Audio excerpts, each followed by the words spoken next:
नमस्कार दोस्तों, study momentum channel पर आप सभी का हार्दिक स्वागत है। देखो, आज का अपना टॉपिक रहेगा एक जीन की वंशागति या एकल संकर संकरण।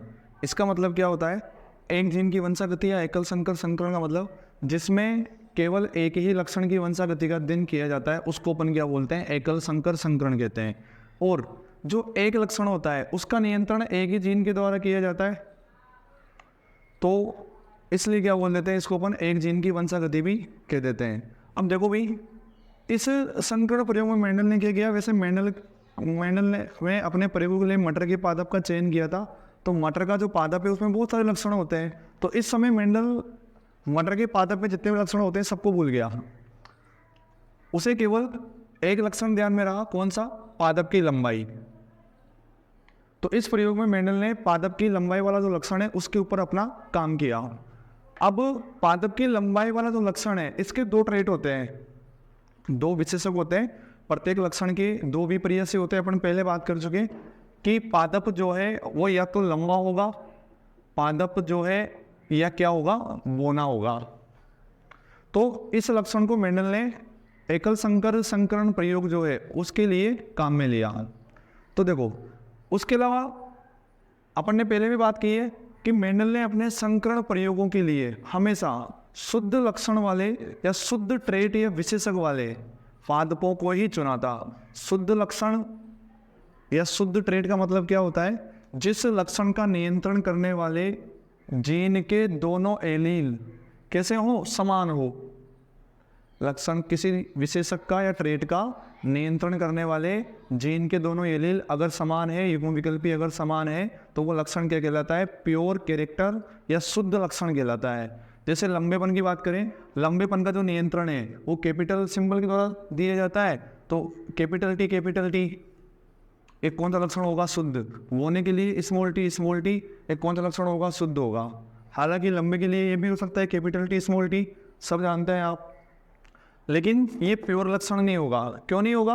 क्योंकि ये लंबा जो पादप है इसका नियंत्रण दोनों प्रकार के युग्म विकल्पी कर रहे हैं, और जिसका नियंत्रण समान प्रकार के युग्म विकल्पी करते हैं उसी को अपन क्या बोलते हैं? प्योर लक्षण कहते हैं। तो देखो भाई, मेंडल ने एकल संकर संकरण के लिए, इसका मतलब क्या होता है मैंने आपको बता दिया कि जिसमें केवल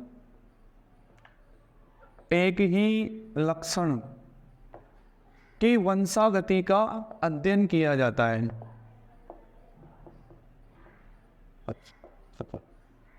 उसे अपन क्या बोलते हैं? एकल संकर संकरण कहते हैं। और एक लक्षण का जो नियंत्रण है वो कौन करेगा? एक ही जीन करेगा। इसलिए क्या बोल देते हैं इसको अपन? एक जीन की वंशागति भी कह देते हैं। तो इस प्रयोग के लिए मेंडल ने एक शुद्ध लंबा पादप लिया और एक कौन सा लिया? शुद्ध बोना पादप लिया। शुद्ध लंबा जो पादप है उसका नियंत्रण कौन से युग्म विकल्पी करेंगे? Capital T. शुद्ध बोने के लिए स्मॉल टी। समझ में आएगी बात? ये दो पेरेंट्स लिए, शुद्ध लंबा और शुद्ध बोना। इसमें से मेंडल ने एक पादप को नर पादप माना, नर पादप के लिए ये सिंबल यूज में लेते हैं, और एक पादप को मादा पादप माना, मादा के लिए इस वाले सिंबल को यूज में लेते हैं। अब इसको नर कैसे माना? मैं आपको पिछली वाली क्लास में बता चुका कि मेंडल ने अपने प्रयोगों के लिए संकरण तकनीक काम में ली थी। और संकरण तकनीक में मेंडल क्या करता था कि जो पादप होता था उस पादप में मटर का जो पुष्प है वो कैसा होता है भाई? वो भी लिंगी पुष्प होता है। तो एक जो पुष्प होता है उसके परागकोश को क्या कर देता है? वो काट कर अलग कर देता है।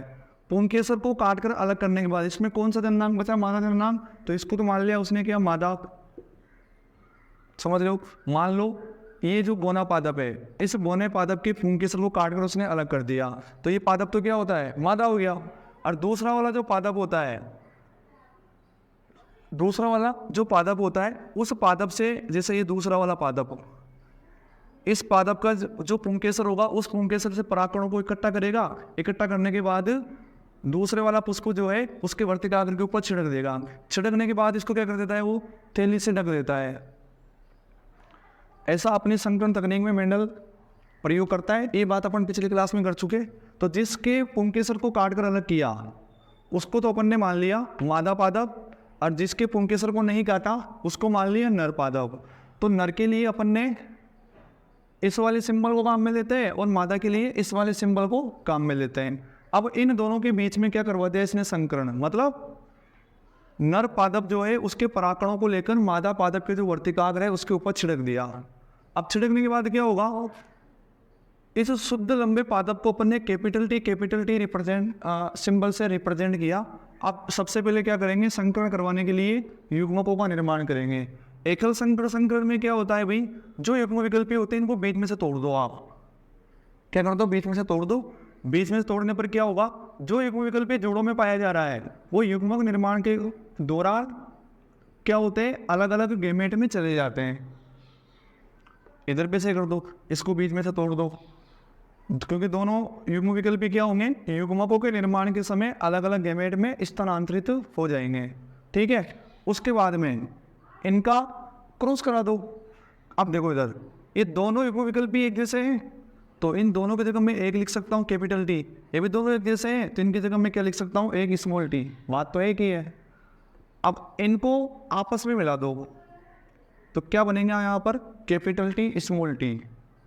और शुद्ध लंबे और बौने दोनों पादपों के बीच में संकरण करवाया अपन ने। संकरण कराने पर इनसे क्या मिलेंगे, अपन को बीज मिलेंगे। और उन बीजों से जो पादप मिलेंगे उन्हें क्या बोलेंगे अपन, पहली पीढ़ी। तो इसको अपन क्या बोलेंगे, F1 पीढ़ी। एप का मतलब होता है filial progeny, first filial progeny या फर्स्ट हाइब्रिडाइजेशन।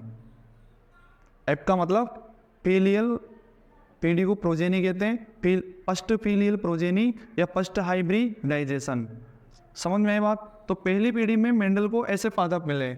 जब इन पादपों को मेंडल ने बाहर से देखा तो देखने पर पता लगा कि सारे के सारे जो पादप है वो कैसे मिलते हैं, उसको लंबे मिलते हैं। मतलब 100% जो है वो पहली पीढ़ी में मेंडल को कौन से पादप मिले, लंबे। तो उसका क्या हुआ, माता खराब हो गया। अब माता खराब हुआ तो उसने थोड़ी जांच पड़ताल की। जांच पड़ताल करने पर उसने, माता खराब कैसे हुआ कि उसने लंबा पादप भी लिया और बौना पादप भी लिया, फिर भी उसको पहली पीढ़ी में सारे पादप कैसे मिले, लंबे मिले। तो मेंडल ने देखा कि पहली पीढ़ी में दोनों प्रकार के एलील उपस्थित होते हैं। 50% एलील लंबे पादप से मिले, 50% बौने पादप से मिले। लेकिन लंबेपन वाला जो एलील है वो बौनेपन वाले एलील को अपना लक्षण प्रकट करने नहीं देता। कैपिटल टी वाला जो है वो स्मॉल टी वाले को अपना प्रभाव दिखाने नहीं देता है। इसलिए लंबेपन वाला जो एलील है उसको मेंडल ने क्या बोला, प्रभावी, और उसके लक्षण को प्रभावी लक्षण। बौनेपन वाला जो एलील है उसको बोला अप्रभावी एलील और उस लक्षण को बोला अप्रभावी लक्षण। इसलिए दोनों के एलील उपस्थित होने पर भी सारे पौधे कैसे मिलते हैं, लंबे मिलते हैं। कारण क्या है उसका कि कैपिटल टी वाला जो एलील मतलब युग्म विकल्पी है वो स्मॉल टी वाले को अपना प्रभाव दिखाने नहीं देता है। इसलिए पहली पीढ़ी में सारे के सारे जो पादप है वो कैसे मिलते हैं भाई, लंबे मिलते हैं। ठीक है, ये बात हो गई। फिर उसके बाद मेंडल ने क्या किया कि पहली पीढ़ी में मिलने वाले जो पादप होते हैं इनके बीच में स्व निषेचन करवा दिया। क्या करवा दिया, स्व निषेचन, सेल्फ फर्टिलाइजेशन। इसका मतलब क्या होता है, सेल्फ फर्टिलाइजेशन मतलब होता है कि मान लो ये मटर के पादप का पुष्प है, ये इसका क्या हो गया, नर जननांग, और ये इसका क्या हो गया, मादा जननांग। तो इसने इसके परागकणों को इसी पुष्प के ऊपर डलवा दिया। इसको बोलते हैं सेल्फ फर्टिलाइजेशन या स्व निषेचन या स्व परागण। तो मेंडल को कौन सी पीढ़ी मिली, पहली पीढ़ी। फिर उसके बाद उसने क्या किया, दूसरी पीढ़ी को प्राप्त करने के लिए, कौन सी पीढ़ी को, F2 पीढ़ी को प्राप्त करने के लिए पहली पीढ़ी के जो पादप मिले थे उनके बीच में क्या करवा दिया, स्व निषेचन करवा दिया, सेल्फ फर्टिलाइजेशन करवा दिया। इसका मतलब क्या होता है, मैंने बताया अभी आपको कि इसी पुष्प के परागकणों को इसी पुष्प के वर्तिकाग्र के ऊपर डलवा दिया। इस घटना को अपन क्या बोलते हैं, स्व निषेचन या सेल्फ फर्टिलाइजेशन कहते हैं। तो देखो भाई, मतलब ये पादप हो गया, इसको मान लो आप नर। इसमें मेंडल ने इमस्कुलेशन वगैरह, विपुंसन वगैरह, बेगिंग वगैरह नहीं करवाया भाई, समझ रहे हो ना। और इस कंडीशन को मान ले अपन मादा। ठीक है, अब इसमें गेमेट बनाओ, युग्मक बनाओ।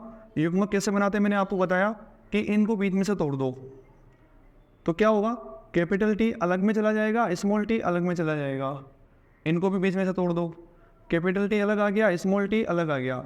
ये इसमें क्या बन गया, युग्मक। क्या बन गई इसमें, युग्मक। अब इनको चेकर बोर्ड बनाकर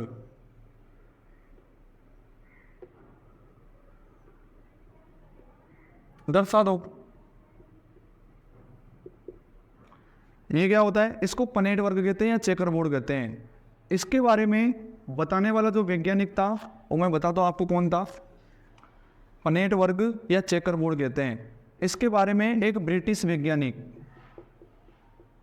कौन, ब्रिटिश वैज्ञानिक, जिसका नाम है भाई रेजिनोल्ड सी पुनेट। रेजिनोल्ड सी पुनेट नाम का वैज्ञानिक था। इस वैज्ञानिक ने संकरण प्रयोगों को समझाने के लिए एक वर्ग बनाकर उसमें संभावनाओं को दर्शाया, और उस वर्ग को इस वैज्ञानिक के नाम पर क्या बोला जाने लगा, पनेट वर्ग। समझ में आया बात, मैंने क्या बोला, पनेट वर्ग जो है उसके बारे में किसने बताया था, एक ब्रिटिश आनुवांशिकी वैज्ञानिक था जिसका नाम रेजिनोल्ड सी पुनेट है। इसने क्या किया था, संकरण प्रयोग जितने भी होते हैं उन सभी संकरण प्रयोगों को एक वर्ग बनाकर उसमें दर्शाया, और उस वर्ग को इस वैज्ञानिक के नाम पर क्या नाम दिया, पुनेट वर्ग दिया। और इस पुनेट वर्ग जो विधि है, इस पुनेट वर्ग विधि के माध्यम से किसके बारे में जानकारी मिलती है अपन को, कि पहली पीढ़ी की प्राप्ति, दूसरी पीढ़ी में जो भी संभावनाएं बनती है उनके बारे में जानकारी, युग्मकों का निर्माण कैसे होता है उसके बारे में जानकारी, आदि सभी जानकारियां ये पुनेट वर्ग जो विधि है वो हमें प्रदान करती है। पुनेट वर्ग विधि संकरण प्रयोगों में युग्मकों का निर्माण कैसे होता है, पहली पीढ़ी में कौन सी संभावनाएं प्रकट होती है, दूसरी पीढ़ी में बनने वाले जो पादप हैं उनकी संभावनाएं कैसे प्रकट होगी, उन सभी के बारे में हमें जानकारी प्रदान करती है, जिसके बारे में एक ब्रिटिश वैज्ञानिक रेजिनोल्ड सी पुनेट ने बताया था। तो ये चेकर बोर्ड है, इसमें क्या करते हैं देखो, इस प्रकार से एकल संकरण प्रयोग के लिए 4 डिब्बे बनाते हैं, 1 2 3 4। अब क्या करेंगे, इनमें ये जो गैमेट है इनको रख दो आप, ये इन वालों को इधर रख दो, ये इस प्रकार से कैपिटल टी स्मॉल टी, इनको यहाँ रख दो, ये कैपिटल टी स्मॉल टी, ठीक है। अब इस डिब्बे में संभावनाओं को दर्शाने के लिए क्या करेंगे, इसके सामने वाले इसको देखो आप, और इसके सामने वाला इसको देखो। तो यहाँ पर क्या है कैपिटल टी, इसको लिख दो ऐसे कैसे, यहाँ पे क्या है कैपिटल टी, इसको ऐसे कैसे लिख दो। नीचे वाले डिब्बे पे आ जाओ, इसके जस्ट सामने एक स्मॉल टी है और इसके जस्ट सामने कैपिटल टी है, तो इनको लिख दो कैपिटल टी स्मॉल टी। अब इसमें इसके सामने कैपिटल टी है, इसके सामने स्मॉल टी है, तो पहले कैपिटल को लिखते हैं, इसलिए कैपिटल टी स्मॉल टी। फिर इसको लिखो, ये स्मॉल टी है इसके सामने और इसके सामने स्मॉल टी है, तो यहाँ क्या आएगा स्मॉल टी स्मॉल टी। तो ये कौन सी पीढ़ी मिल गई आपको, दूसरी पीढ़ी। कौन सी पीढ़ी मिल गई, दूसरी पीढ़ी, ठीक है। तो इसको बोलता है F2 पीढ़ी। F2 पीढ़ी पहली पीढ़ी के जो पादप होते हैं उनके बीच में सेल्फ फर्टिलाइजेशन करवा के प्राप्त की जाती है। तो ये तो मिल गई मेंडल को कौन सी पीढ़ी, दूसरी पीढ़ी। अब देखो भाई, इस दूसरी पीढ़ी में मिलने वाले जो पादप हैं उन पादपों के लक्षण प्ररूप अनुपात और जीन प्ररूप अनुपात देखते हैं अपन। कौन कौन से, लक्षण प्ररूप अनुपात, या शॉर्ट में बोले अंग्रेजी में फेनोटाइप, और दूसरा जीनोटाइप। हिंदी में क्या बोलते हैं, जीन प्ररूप अनुपात। कैसे निकालते हैं देखो, लक्षण प्ररूप अनुपात क्या होता है, मैंने आपको पिछले क्लास में बताया था। लक्षण प्ररूप अनुपात का मतलब बाहर से देखने पर जो लक्षण हमारे को मालूम या प्रतीत होते हैं उनको अपन लक्षण प्ररूप कहते हैं। तो बाहर से अपन क्या देख सकते हैं कि पादप या तो लंबा होगा या बौना होगा, यही देख सकते हैं। तो देखो भाई, कैपिटल टी मतलब लक्षण प्ररूप अनुपात में 2 संभावनाएं बनेगी, पादप या तो लंबा होगा या पादप बौना होगा। तो देखो कैपिटल टी लंबा पादप है, कैपिटल टी स्मॉल टी, अभी अपन ने यहाँ पर देखा कि कैपिटल टी स्मॉल टी के ऊपर प्रभावी होता है, इसलिए इस कंडीशन में जो पादप है वो कैसा होगा, लंबा। तो ये भी लंबा होगा और ये भी लंबा होगा। 1 2 और 3 पादप कैसे मिले अपन को, लंबे, तो 3 लिख दिया। स्मॉल टी कैसा पादप होगा? बोना पादप। तो बोने कितने मिल रहे हैं? 1। तो 3:1 जो है वह F2PD के जो पादप है उनका क्या हो जाएगा? फिनोटाइप। अगली कंडीशन है अपने पास जीन प्ररूप अनुपात। जीन प्ररूप अनुपात कैसे निकालते हैं वो भी देखो। जितने प्रकार के युग्म विकल्पी आपके पास में बन रहे हैं उनको आप वैसा का वैसे ही लिख दो। जैसे एक बन रहा है कैपिटल टी, दूसरा वाला बन रहा है आपके पास कैपिटल टी स्मॉल टी। ये दोनों सेम है, जो समान है उनको एक बार लिखते हैं।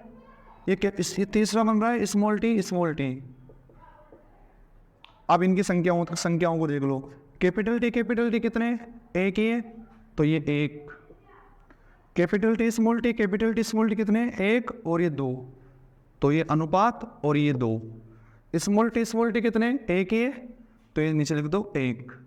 ये 1:2:1 क्या हो गया? जीन प्ररूप अनुपात। अब अगली बात देखो, मैंने आपको पिछले क्लास में बताया भी था कि जीन प्ररूप अनुपात से लक्षण प्ररूप अनुपात का पता लगाया जा सकता है। कैसे? देखो, इससे जीन प्ररूप अनुपात से लक्षण प्ररूप अनुपात का पता लगाना है अपन को।